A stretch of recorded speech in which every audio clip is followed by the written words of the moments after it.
सुप्रभात बच्चों, मैं कमलेश चंद्र मिश्र, हिंदी अध्यापक city public school, Katra, Mungrabad, Shahpur, Jaunpur, आप लोगों का कक्षा 12 के हिंदी ऑनलाइन क्लास में स्वागत करते हैं। आज आप लोगों को कक्षा 12 की पूरक पुस्तिका वितान भाग 2 का प्रथम पाठ सिल्वर वेडिंग पढ़ाने जा रहे हैं। सिल्वर वेडिंग का अर्थ होता है शादी की 25वीं सालगिरह। सिल्वर वेडिंग श्याम मनोहर जोशी द्वारा लिखित है। इस कहानी में संस्कारिक व्यक्ति का आधुनिक युग के लोगों को बदलते देखकर परेशान होना दर्शाया गया है। इसमें नई पीढ़ी और पुरानी पीढ़ी के लोगों के विचारों में व्याप्त विषमता को भी स्पष्ट किया गया है। कहानी में यशोधर बाबू की दुविधा का वर्णन है। जो हुआ होगा कि यथास्थितिवादी का भाव है, सम हाउ इन प्रॉपर में एक अनिर्णय की स्थिति है। ये दोनों ही भाव इस कहानी के मुख्य चरित्र यशोधर बाबू के भीतर के द्वंद्व है। आइए इस पाठ से संबंधित पाठ का सारांश देखते हैं। यशोधर बाबू और उनका व्यवहार कैसा था। यशोधर बाबू एक संस्कार संपन्न व्यक्ति थे। उनका व्यवहार सभी के लिए उचित है, किंतु आधुनिक लोग उनके विचार से सहमत नहीं रहते हैं। दफ्तर में वे समय से ही जाते हैं और काम के लिए उन्हें देर तक भी दफ्तर में बैठना पड़े तो वो प्रसन्नचित्त होकर काम करते हैं। असिस्टेंट ग्रेड में आए एक नए लड़के चड्ढा ने यशोधर बाबू से बदतमीजी से बात की, फिर भी बाबू जी ने उसकी धृष्टता को अनदेखी कर दिया। यशोधर बाबू ने शादी की 25वीं सालगिरह पर दफ्तर के सभी कर्मचारी को चाय पिलाई।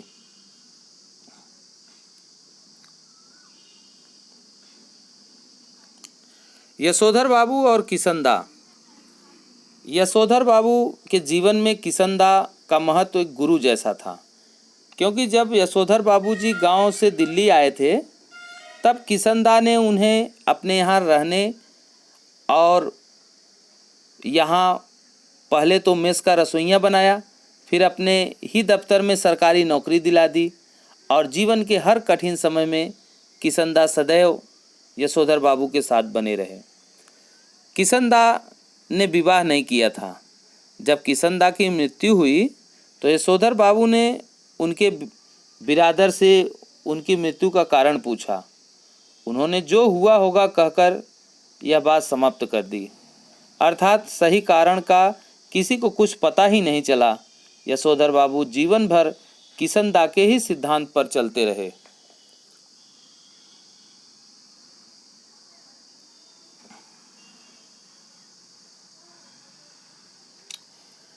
यशोधर बाबू की विशेषता। यशोधर बाबू को आधुनिक लोगों के विचार बिल्कुल भी अच्छे नहीं लगते थे और लोग उनके विचारों को सुनकर मानना भी नहीं चाहते थे। जब यशोधर बाबू को कोई बात गलत लगती थी तो वे समहाउ इम्प्रॉपर कहकर चुप्पी लगा लेते थे। समहाउ इम्प्रॉपर का अर्थ होता है कुछ न कुछ गलत हुआ होगा।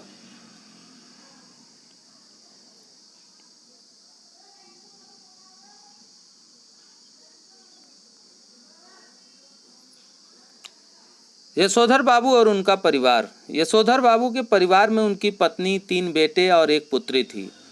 उनका सबसे बड़ा बेटा भूषण विज्ञापन एजेंसी में 1500 रुपये प्रतिमाह पर काम करता था और दूसरा बेटा दूसरी बार आईएएस की परीक्षा देने की तैयारी कर रहा था।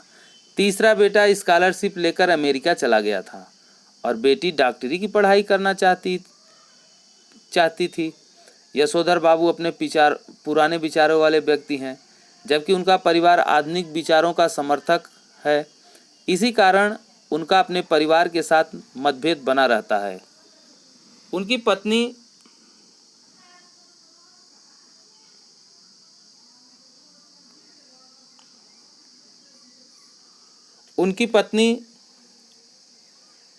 बच्चों के साथ आधुनिक रंग में रंग चुकी थी। यशोधर बाबू चाहते थे कि उनका परिवार उनसे सलाह मशविरा लेकर दुनियादारी का काम करे, पर बच्चे यह कहकर उन्हें चुप करा देते थे कि जब उनको कुछ पता ही नहीं है तो वे क्या पूछें। बाबूजी का मंदिर जाना, प्रवचन सुनना, पूजा पाठ करना परिवार को ठीक नहीं लगता था। बच्चे और पत्नी चाहते थे कि यशोधर बाबू पुरानी परंपराओं को छोड़कर नए युग के रीत रिवाज को अपनाएं।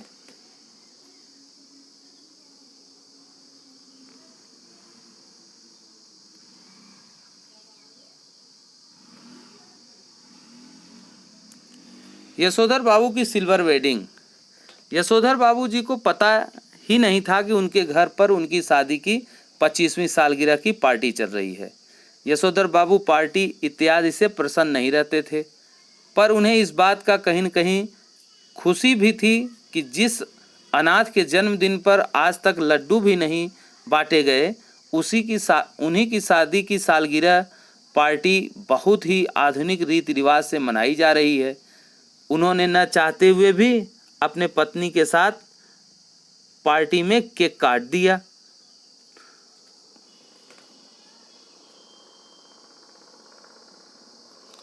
उनके बड़े बेटे भूषण ने उन्हें ऊनी ड्रेसिंग ग्राउन उपहार में दिया और कहा, जब आप सवेरे दूध लेने जाएं तो इसे अवश्य पहन कर जाएं। उनकी आंखों की कोर से जरा सी नमी चमक गई, अर्थात उनकी आंखों में आंसू आ गए, क्योंकि वे चाहते थे कि उनके बच्चे अब घर की सभी जिम्मेदारियों का भार अपने ऊपर ले लें। लेकिन बेटे ने नया ग्राउन देते हुए भी दूध लाने की जिम्मेदारी उन्हीं के कंधों पर डाल दी। ग्राउन पहनकर यशोधर बाबू को लगता था कि उनके अंगों में किसनदा उतर आए हैं। यह कहानी नई पीढ़ी और पुरानी पीढ़ी के लोगों के विचारों एवं व्यवहारों में आए परिवर्तन को दर्शाती है। इस प्रकार यह कहानी समाप्त हुआ। इस कहानी पर आधारित कुछ प्रश्न हैं, उन प्रश्नों का आप उत्तर लिखकर व्हाट्सएप कर दीजिए, हम इन प्रश्नों को चेक कर लेंगे।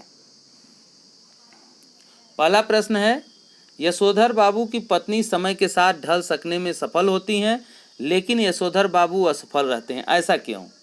यशोधर बाबू की पत्नी सुशील और समझदार है। वह आधुनिक समय के नए नए विचार में ढलना जानती हैं। व्यवहारिक ज्ञान भी यही सिखाता है कि हमें समय के साथ अपने आप को ढाल लेना चाहिए। जबकि यशोधर बाबू पर किसनदा का प्रभाव पड़ा था और वे उन्हीं विचारों में ही खोए रहते थे, इसलिए वे अपने आप को बदल नहीं सके। और यशोधर बाबू की पत्नी तो समय के साथ ढल सकी, लेकिन यशोधर बाबू समय के साथ परिवर्तित होने में असफल रहे। इस पाठ में दूसरा प्रश्न है, इस पाठ में जो हुआ होगा वाक्य की आप कितने अर्थ छवियां खोज सकते हैं? पता नहीं क्या हुआ होगा, किसनदा की निराशा, किसनदा के प्रति लोगों का ध्यान न जाना। समहाउ इम्प्रॉपर वाक्य का प्रयोग यशोधर बाबू लगभग हर वाक्य के आरंभ में तकिया कलाम की तरह कहते थे। तकिया कलाम का अर्थ होता है कि जिस बात करते समय कोई न कोई शब्द बार बार दोहराया जाता है, और जो शब्द बार बार दोहराया जाता है उसी को तकिया कलाम कहते हैं। देखिए इसका अर्थ, यशोधर बाबू सिद्धांतवादी व्यक्ति थे और वे समहाउ इम्प्रॉपर का अर्थ है कुछ न कुछ गलत होना का प्रयोग करते थे। कुछ न कुछ गलत हुआ होगा के अर्थ में इसका प्रयोग जरूर करते थे, क्योंकि वे आजकल के नए जमाने और विचारों के पक्ष में नहीं थे। वे पुराने नियमों में कोई बदलाव नहीं चाहते थे, इसलिए वे अपना तकिया कलाम शब्द समहाउ इम्प्रॉपर बोलकर नए युग का विरोध करना चाहते थे। अगला प्रश्न है, यशोधर बाबू की कहानी को दिशा देने में किसनदा की महत्वपूर्ण भूमिका रही है। आपके जीवन को दिशा देने में किसका महत्वपूर्ण योगदान रहा और कैसे? इसका अर्थ देखिए, यशोधर बाबू की तरह सभी के जीवन में किसी न किसी बुजुर्ग या गुरु का जरूर मार्गदर्शन रहता है। मेरे जीवन में मेरे माता पिता और गुरु का विशेष स्थान है। इन सब ने मुझे जीवन में सत्य बोलने और सही मार्ग पर चलने का हमेशा सुझाव दिया, ज्ञान दिया। मैंने इस पथ पर चलकर अपने को सक्षम और आत्मनिर्भर बना पाया। अगला प्रश्न है, वर्तमान समय में परिवार की संरचना स्वरूप से जुड़े आपके अनुभव इस कहानी में कहाँ तक सामंजस्य बिठा पाते हैं? वर्तमान समय में नई पीढ़ी पुरानी पीढ़ी के विचारों को लेकर बहुत ज़्यादा मतभेद है। सिद्धांत और व्यवहार की खाई दिनों दिन बढ़ती जा रही है। इसी कारण वे संयुक्त परिवार बिखरते दिखाई दे रहे हैं। यशोधर बाबू पुरानी सोच के हैं, वे भी अपने आप को नहीं बदल पाए, बदलते समय को देखकर परेशान रहते थे। उनकी यह परेशानी भी निरर्थक है, क्योंकि परिवर्तन संसार का नियम है। अगला प्रश्न देखते हैं, निम्नलिखित में से किसे आप कहानी की मूल संवेदना कहेंगे? हाशिए पर ढकेले जाते मानवीय मूल्य, पीढ़ी का अंतराल, पाश्चात्य संस्कृति का प्रभाव। पीढ़ी का अंतराल कहा जा सकता है। इस कहानी की मूल संवेदना पीढ़ी का अंतराल ही ठीक पड़ेगा, क्योंकि पश्चिम के अनुकरण के कारण मानवीय मूल्य खत्म होते जा रहे हैं। यशोधर बाबू विचारों के मतभेद का दंश भोगने के लिए मजबूर हैं, क्योंकि पीढ़ी का अंतराल बड़ी ही तीव्रता से बढ़ रहा है। इसी कारण वह अकेलेपन का दुख भी सहते रहते हैं। इस प्रकार से 2 और प्रश्न हैं, इनका उत्तर आप लिखकर व्हाट्सएप कर देंगे, हम इसे चेक कर लेंगे।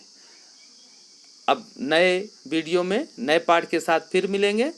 आपका दिन शुभ और मंगलमय हो। धन्यवाद।